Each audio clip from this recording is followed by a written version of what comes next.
How's it going, everybody? Continuing on in Acts 14, New Living, and listening as Paul preached. Remember how it ended? It ended like with it was like in the middle of a sentence. Strange. But we looked it up in King James, at least it had a semicolon. Looking straight at him, Paul realized he had faith to be healed. So Paul called to him in a voice, "Stand up." And the man jumped to his feet and started walking. When the crowd saw what Paul had done, they shouted in their local dialect, "These men are gods in human form." They decided that Barnabas was the Greek god Zeus, and Paul was Hermes, since he was the chief speaker. Now the temple of Zeus was located just outside the town, so the priest of the temple and the crowd brought bulls and wreaths of flowers to the town gates. And they prepared to offer sacrifices to the apostles. When the apostles, Barnabas and Paul, heard what was happening, they tore their clothing in dismay and ran out among the people, shouting, "Friends, why are you doing this? We are merely human beings just like you. We have come to bring you the good news that you should turn from these worthless things and turn to the living God, who made heaven and earth, the sea, and everything in them. In the past, he permitted all the nations to go their own ways, but he never left them without evidence of him and his goodness. For instance, he sends you rain and good crops and gives you food and joyful hearts. We'll continue with that tomorrow. Let's get on with Revelation, and we finish up Revelation 12 today. We start with 13 tomorrow.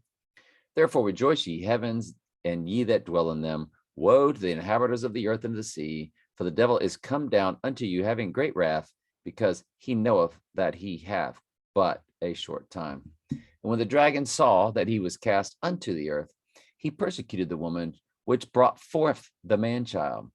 And the woman were given 2 wings of a great eagle, that she might fly into the wilderness in her place, where she is nourished for a time and times and half a time from the face of the serpent. Now, this could be, again, what we talked about previous. Maybe the Lord removes his remnant and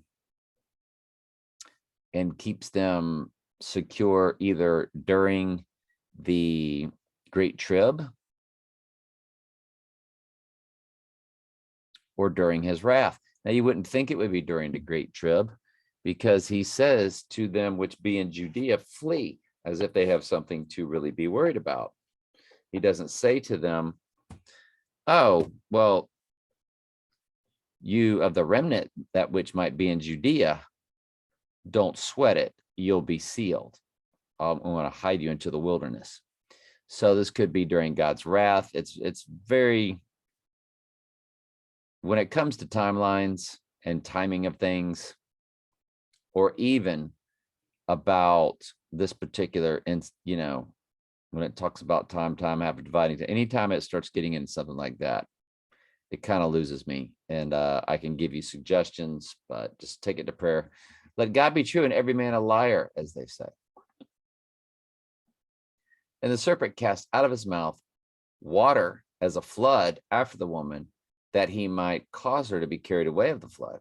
And the earth helped the woman, and the earth opened her mouth and swallowed up the flood, which the dragon cast out of his mouth. And the dragon was wroth with the woman and went to make war with the remnant of her seed. See the remnant? That's what I'm talking about.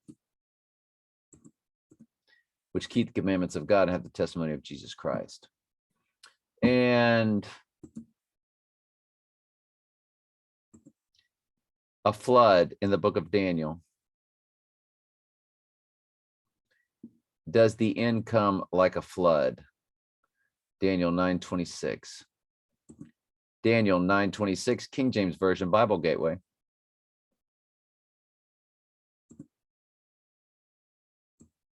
So let's go 25 through 27.